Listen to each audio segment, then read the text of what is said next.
आज हम बात करने वाले हैं भारतीय संविधान के एक बहुत ही खास अनुच्छेद के बारे में, आर्टिकल 11। चलिए इसे जरा गहराई से समझते हैं और देखते हैं कि आखिर ये भारतीय नागरिकता के लिए इतना अहम क्यों है। तो सबसे पहले एक सीधा सा सवाल, एक ऐसा सवाल जो इस पूरे टॉपिक की जड़ है। सवाल ये है कि भारतीय नागरिकता को लेकर, मतलब इससे जुड़े कानून बनाने और उन्हें बदलने की जो आखिरी पावर है वो किसके पास है। तो देखिए आज हम क्या क्या कवर करने वाले हैं। सबसे पहले समझेंगे कि आर्टिकल 11 का मतलब और मकसद क्या है। फिर देखेंगे कि नागरिकता पर कानून बनाने की पावर सिर्फ संसद के पास ही क्यों है। इसके बाद संविधान और संसद की भूमिका को समझेंगे और फिर आएगा द सिटीजनशिप एक्ट 1955। और हाँ, आखिर में हम उन खास बातों पर भी नजर डालेंगे जो कॉम्पिटिटिव एग्जाम्स के लिहाज से बहुत जरूरी हैं। ठीक है, तो शुरू करते हैं हमारे पहले पॉइंट से। समझते हैं कि ये आर्टिकल 11 है क्या और इसका असली मकसद क्या है। अगर एकदम आसान भाषा में समझे ना, तो आर्टिकल 11 बस एक बात कहता है। ये कहता है कि नागरिकता से जुड़ा कोई भी कानून, चाहे वो नागरिकता देने का हो, खत्म करने का हो या उससे जुड़ा कोई भी और मामला हो, उसे बनाने की सारी शक्ति सिर्फ एक ही बॉडी के पास होगी, और वो है भारत की संसद। तो अब हम ये तो समझ गए कि पावर संसद के पास है। अब जरा इस बात पर और गौर करते हैं कि ये पावर सिर्फ संसद के पास ही क्यों है और इसका दायरा कितना बड़ा है। यहाँ पर यह बात गांठ बांध लेनी है, ये शक्ति किसी और के पास नहीं है, न राष्ट्रपति के पास, न प्रधानमंत्री के पास, न ही किसी राज्य सरकार के पास। ये पावर एक्सक्लूसिवली सिर्फ और सिर्फ भारत की संसद के पास है। और जब हम कहते हैं कि ये पावर सिर्फ संसद के पास है, तो इसका मतलब है कि इसका दायरा भी बहुत बड़ा है।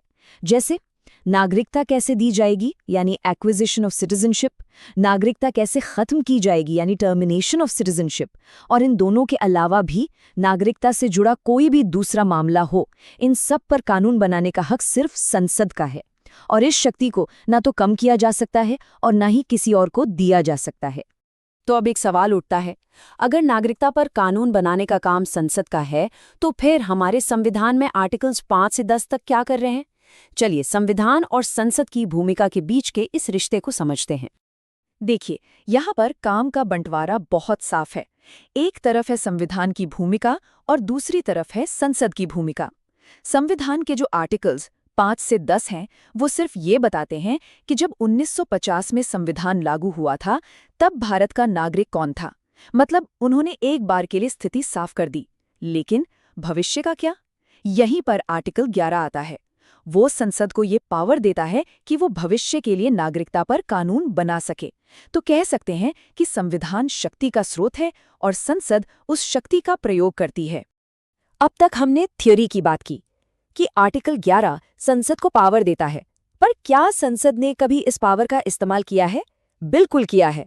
और इसका सबसे बड़ा और सबसे महत्वपूर्ण उदाहरण है नागरिकता अधिनियम 1955। चलिए देखते हैं ये कैसे हुआ। इसकी कहानी को इस टाइमलाइन से समझना बहुत आसान है। देखिए, 1950 में संविधान लागू हुआ और आर्टिकल 11 ने संसद को नागरिकता पर कानून बनाने का अधिकार दे दिया। फिर 1955 में संसद ने इसी अधिकार का इस्तेमाल किया और नतीजा क्या निकला? नतीजा था द सिटीजनशिप एक्ट 1955। यही वो कानून है जो आज भी भारतीय नागरिकता से जुड़े ज्यादातर मामलों को तय करता है। तो ये जो 1955 का एक्ट है ना, ये असल में एक पूरी रूल बुक है। इसमें साफ साफ लिखा है कि कोई व्यक्ति भारत का नागरिक कैसे बन सकता है और किन हालात में किसी की नागरिकता खत्म हो सकती है। इस एक्ट के 2 सबसे अहम पहलू हैं। पहला है अर्जन या एक्विजिशन।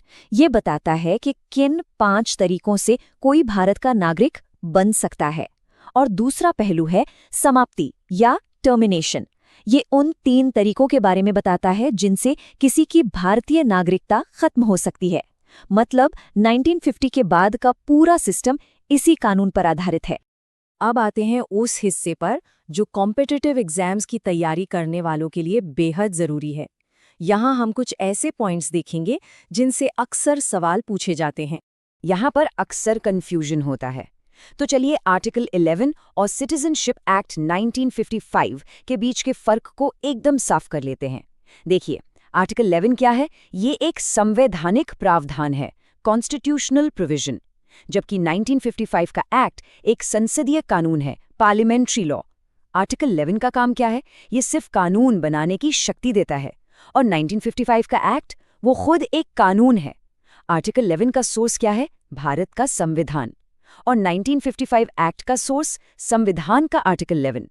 तो एक शक्ति देता है और दूसरा उस शक्ति से बनता है। ये फर्क याद रखना बहुत जरूरी है। तो चलिए, अब तक हमने जो भी समझा है उसे फटाफट समराइज कर लेते हैं और इस बात पर आते हैं कि आर्टिकल 11 की असली अहमियत क्या है। तो अगर पूरी चर्चा का सार एक लाइन में निकालना हो तो वो ये है, आर्टिकल 11 संविधान की वो चाबी है जो भारतीय नागरिकता से जुड़े सभी कानून बनाने और बदलने का पूरा और एक्सक्लूसिव अधिकार सिर्फ और सिर्फ संसद को देती है। आखिर में ये सोचना जरूरी है कि आर्टिकल 11 इतना महत्वपूर्ण क्यों है।